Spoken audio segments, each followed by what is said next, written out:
కొమరోలు పట్టణంలోని గ్రామ సచివాలయంలో సచివాలయ ఉద్యోగస్తుడి ద్వారా రెండవ ఆధార్ సేవలను ప్రవేశపెట్టాలని మండల ప్రజలు కోరుతున్నారు.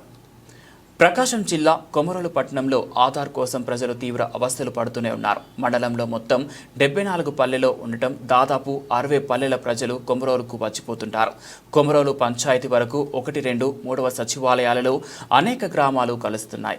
ఇంతమంది జనాభా ఉన్న కొమరోలు సచివాలయంలో 1వ సచివాలయంలో డిజిటల్ అసిస్టెంట్ ప్రవీణ్ కుమార్ ఒక్కడే ఆధార్ సేవలను చేస్తున్నాడు. మండలంలో తాటిచెర్ల సచివాలయంలో ఆధార్ సేవలు చేస్తున్న కొమరోలు నుండి అక్కడికి వెళ్లాలంటే 12 కిలోమీటర్లు వెళ్లాల్సి ఉంది. కొమరోలుకు ఒక వ్యక్తి మాత్రమే ఆధార్ చేస్తుండటంతో ప్రజలందరూ కూడా సచివాలయంలో ఆధార్ కోసం వేచి చూడాల్సిన పరిస్థితి ఏర్పడింది.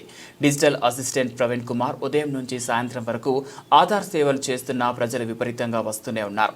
మరోవైపు అతడికి సర్వేలు అంటూ, కరెంటు బిల్లులు అంటూ, పెన్షన్ల పంపిణీ, ఇతరత్ర సర్టిఫికెట్లు అంటూ అన్ని పనులు ఒకసారి చేయలేక ఆధార్ ప్రక్రియలో కొంత జాప్యం జరుగుతుంది. మండల స్థాయి అధికారులు, ప్రజాప్రతినిధులు ఈ విషయాన్ని గుర్తించి ప్రజలు పనులు మానుకొని గంట తరబడి ఇబ్బంది పడకుండా మరో డిజిటల్ అసిస్టెంట్కు కూడా ఆధార్ అనుసంధాన సేవలను చేసే బాధ్యతను అప్పగించాలని మండల ప్రజలు కోరుతున్నారు.